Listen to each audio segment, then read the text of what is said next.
నమస్కారం ఫ్రెండ్స్. కలలు నిజమవుతాయని నమ్మే మీ స్నేహితుడిని నేను మాట్లాడుతున్నాను. ఈ ఎక్స్ప్లెయినర్కు స్వాగతం. మీరు కూడా రాత్రింబవ్వలు కష్టపడి పనిచేస్తున్నా బ్యాంక్ బ్యాలెన్స్ మాత్రం అలాగే ఉండిపోయేవారిలో ఒకరా? ప్రపంచంలోనే అతిపెద్ద వ్యసనమని పిలువబడే జీతం అనే వలయంలో మీరు కూడా చిక్కుకున్నారా? ఈరోజు కేవలం పుస్తకాల్లో చదివి నేర్చుకున్న ఎవరి కథనో నేను చెప్పబోవడం లేదు. 0 నుంచి మొదలుపెట్టి మ్యాక్సిమ్ లాంటి గ్లోబల్ మీడియా సామ్రాజ్యాన్ని నిర్మించిన ఫెలిక్స్ డెన్నిస్ గురించి మాట్లాడబోతున్నాను.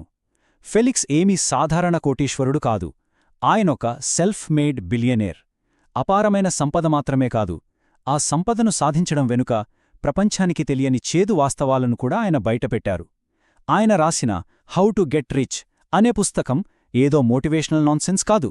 ఒక మనిషిని నేలనుంచి ఆకాశానికి తీసుకెళ్లగల కఠినమైన పక్కా ప్రాక్టికల్ వ్యూహాలిందులో ఉన్నాయి.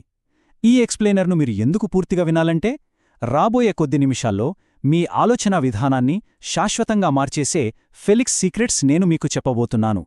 నెలవారీ జీతం మీ స్వేచ్ఛకు ఎందుకు శత్రువో, ఐడియాలకు చెత్తతో సమానమైన విలువ ఎందుకుంటుందో, అసలు ధనవంతులు కావడానికి కావలసిన ఆ ఒక్క ముఖ్యమైన విషయమేంటో మనం చర్చించబోతున్నాం.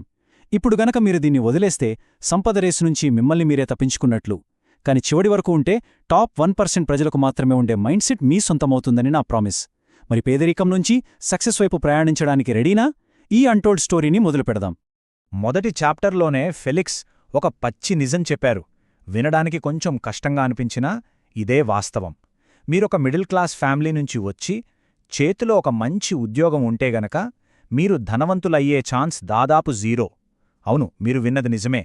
ఒక కంఫర్టబుల్ మిడిల్ క్లాస్ లైఫ్ మనల్ని ఎప్పటికీ కోటీశ్వరులను చేయదు. ఈ నమ్మకాన్ని ఫెలిక్స్ పూర్తిగా బద్దలుకొట్టారు. అసలు ఎందుకలా అన్నారంటే, నెలనెలా వచ్చే ఈ శాలరీ ఉంది చూశారా, ఇది ప్రపంచంలోనే అత్యంత ప్రమాదకరమైన డ్రగ్ లాంటిది. ఫెలిక్స్ దీన్ని క్రాక్ కొకేన్ అంటారు. ఇది మనలో ఉన్న టాలెంట్ని, కోరికల్ని ఒక అబద్ధపు సేఫ్టీ వలయంలో బంధించేస్తుంది. 1వ తారీఖున పడే ఆ కొద్దిపాటి డబ్బు కోసం మన స్వేచ్ఛను, కలలను అమ్మేసుకునేలా చేస్తుంది. కొత్తగా ఏదైనా చెయ్యాలన్న రిస్క్ తీసుకునే ధైర్యాన్ని ఈ జీతం పూర్తిగా చంపేస్తోంది. మీరే ఆలోచించండి, ఇది నిజం కాదా? సరే, మరి ఈ కంఫర్ట్ జోన్ నుంచి బయటపడాలంటే ఏం చెయ్యాలి? మనలో ఉన్న భయాన్ని, ఈగోని పూర్తిగా నాశనం చెయ్యాలి. అప్పుడే నిజమైన ఎదుగుదల మొదలవుతుంది. సంపద సృష్టించాలంటే ముందుగా మీకు రైనోసెరస్ అంటే ఖడ్గమృగం లాంటి మందపాటి చర్మముండాలి. అంటే ఏంటనుకుంటున్నారా? ఎవరైనా విమర్శించినా, ఎన్ని అవమానాలు ఎదురైనా ఏమాత్రం ఫీలవని ఒక మొండితనం కావాలి. అసలు సిగ్గు అనేది వదిలేయాలి. మనలో ఉన్న భయాన్ని చంపేయాలని చూడకండి, అది ఎప్పటికీ పోదు. ఆ భయాన్నే ఒక ఇంధనంలా మార్చుకోండి. జనాలు ఏమనుకుంటారో అన్న భయాన్ని పూర్తిగా పక్కన పెట్టేయండి. ఇప్పుడు చాలామంది చేసే ఒక పెద్ద తప్పు గురించి చెప్తాను. Idea versus execution. ఒకతను ఎగరే కారు కనిపెట్టాలనే ఒక గొప్ప ఐడియాను 10 ఏళ్లపాటు అందరికీ చెప్తూనే ఉన్నాడనుకుందాం. ఇంకొకతను ఒక సాధారణ టీషాప్ పెట్టి 10 ఏళ్లలో దాన్ని పెద్ద ఫ్రాంచైజీగా మార్చాడు. ఎవరిది సక్సెస్? ఖచ్చితంగా టీషాప్ ఓనర్దే కదా. మన హీరో ఏంటంటే, మన దగ్గరున్న ఐడియానే తోపు అని నమ్మిస్తుంది, కానీ దాన్ని ఆచరణలో పెట్టకపోతే ఆ ఐడియాకి ఎలాంటి విలువ ఉండదు. ఫెలిక్సే ఇదే విషయాన్ని చాలా గట్టిగా చెప్తున్నారు. ఐడియాలకు అసలు విలువే లేదు, వాటికవే ఏమీ చెయ్యలేవు. ఇది వినడానికి కొంచెం హర్టింగ్గా ఉన్నా రిచ్ పీపుల్ ఎప్పుడూ కొత్త ఐడియాలు కనిపెట్టరు. వాళ్లు కేవలం ఇతరుల ఐడియాలను కాపీ కొడతారు, కాని ఆ పాత ఐడియాను వేరేవాళ్లకంటే చాలా వేగంగా, మరింత పర్ఫెక్ట్గా, తక్కువ ఖర్చుతో ఎగ్జిక్యూట్ చేస్తారు. అక్కడే ఉంది అసలైన మ్యాజిక్. ఇప్పుడు సరైన మైండ్ సెట్ వచ్చేసింది కదా, మరి ఒక పెద్ద బిజినెస్ ఎంపైర్ని ప్రాక్టికల్గా ఎలా నిర్మించాలో చూద్దాం.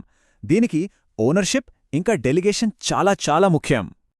చాలామంది పెద్ద కార్పొరేట్ కంపెనీల్లో వైస్ ప్రెసిడెంట్స్గా చేస్తూ కోట్లలో జీతాలు తీసుకుంటూ పెద్ద బంగ్లాల్లో ఉంటారు.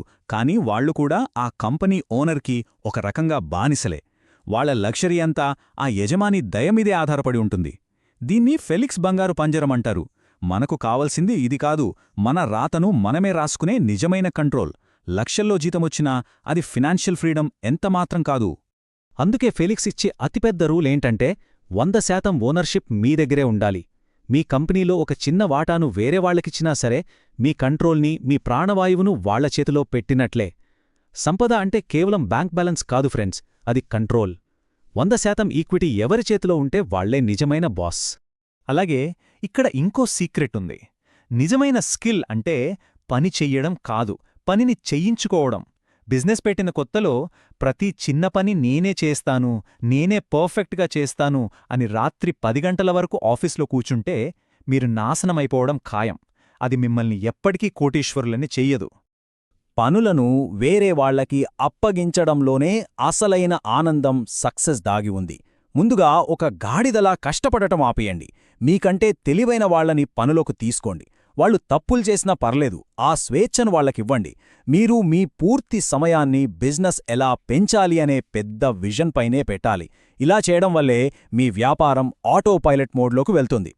వ్యాపారాన్ని విస్తరించాలంటే తర్వాత మనం నేర్చుకోవాల్సిన స్కిల్ నెగోషియేషన్ మరియు సేల్స్. ఇది ఒక రకమైన సైకలాజికల్ వార్ లాంటిది. ఇక్కడ ఎలాంటి మొహమాటాలకు చోటులేదు.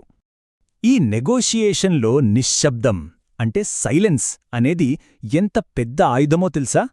టేబుల్ దగ్గర మీ కండిషన్ లేదా మీ ప్రైస్ చెప్పేసి ఇక నోరు మూసుకుని కూర్చోండి.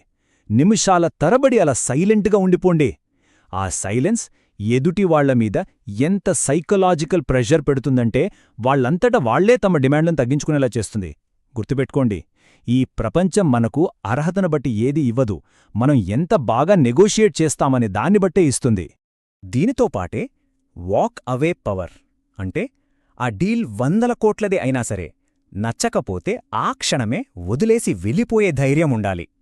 మనకు డబ్బు చాలా అవసరం అని ఎదుటివాళ్లకు తెలిస్తే ఆ డీల్ మనం ఓడిపోయినట్లే. అసలు డబ్బుతో నాకు అవసరమే లేదు అన్నట్లొక చక్రవర్తిలా బిహేవ్ చెయ్యాలి. ఈ యాటిట్యూడ్ మీకు ఎదుటివాళ్లమీద విపరీతమైన పవరిస్తుంది. ఇక్కడ 6 గంటలని ఎందుకుందో తెలుసా? ఒకసారి ఫెలిక్స్ డెనిస్, ఒక పెద్ద కంపెనీ సీఈఓ, తన ప్రపోజల్పై సంతకం చేసేదాకా ఆ ఆఫీస్ రిసెప్షన్లో ఏకంగా 6 గంటల పాటు కదలకుండా అలాగే కూర్చున్నారు. ఇగోను మొహమాటాన్ని పక్కనబెట్టి అలా మొండిగా కూర్చున్నారు కాబట్టి ఆయన ఆ డీల్ సాధించారు. సక్సెస్ అవ్వాలంటే కేవలం ప్రాడక్ట్ని అమ్మితే సరిపోదు. మీ ఐడియాని, మీ ఇమేజ్ని, మీ ఇన్వెస్టర్లని, చివరికి ఈ మొత్తం ప్రపంచాన్ని కన్విన్స్ చేయగలగాలి. పదే పదే నో వినడానికి రెడీగా ఉండాలి. ఈ ప్రాసెస్లో సిగ్గు, ఈగో అనే పదాలకు డిక్షనరీలో చోటు ఉండకూడదు. ఎందుకంటే బిజినెస్ అనేది ఎదుటివాళ్ల మైండ్ని గెలుచుకునే ఒక ఆటలాంటిది. అయితే ఇదంతా వినడానికి చాలా ఎగ్జైటింగ్గా ఉంది కదా, కానీ ఇంతటి సంపదను చేరుకున్న తర్వాత వెనక్కి తిరిగి చూసుకుంటే అక్కడొక భయంకరమైన చీకటి వాస్తవం కనిపిస్తుంది. దాని గురించి కూడా మనం మాట్లాడుకోవాలి. ఈ ఎక్స్ట్రీమ్ సక్సెస్ అనే కొండపైకి వెళ్లే కొద్దీ గాలి చాలా పల్చబడిపోతుంది. అంటే అక్కడ మీరు పూర్తిగా ఒంటరి అయిపోతారు. టాప్ 1%లో ఉండాలనే ఈ పిచ్చి మనుషులను తమ వాళ్లకి దూరం చేస్తుంది. ఆ విపరీతమైన స్ట్రెస్ తట్టుకోలేక చాలామంది డేంజరస్ అలవాట్లకు బానిసలవుతారని ఫెలిక్స్ స్వయంగా చాలా ఓపెన్గా ఒప్పుకున్నాడు. ఈ సంపద కోసం వాళ్లు చెల్లించే మూల్యం మామూలుగా ఉండదు. ఆరోగ్యం పూర్తిగా పాడవుతుంది.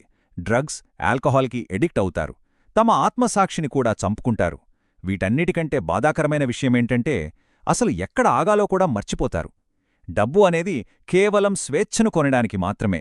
దాన్నే జీవితమనుకోవడం ఎంత పెద్ద తప్పు అని సెల్ఫ్ మేడ్ బిలియనేర్లు కూడా చాలాసార్లు బాధపడ్డారు. ఫైనల్గా మిమ్మల్ని ఒక ప్రశ్న అడుగుతున్నాను. పంజరం ఇనుముతో చేసినా, బంగారంతో చేసినా అది పంజరమే కదా. అసలు ఈ అంతులేని డబ్బు కోసం మన ఆరోగ్యాన్ని, ప్రశాంతతను బలిచేయడం నిజంగా అవసరమా? సంపద అనేది ఖచ్చితంగా మనకు ఫ్రీడమ్ ఇవ్వాలి, కానీ ఆ సంపదే మనకు సంకెళ్లు వేయకూడదు. మీరెలా ఆలోచిస్తున్నారు?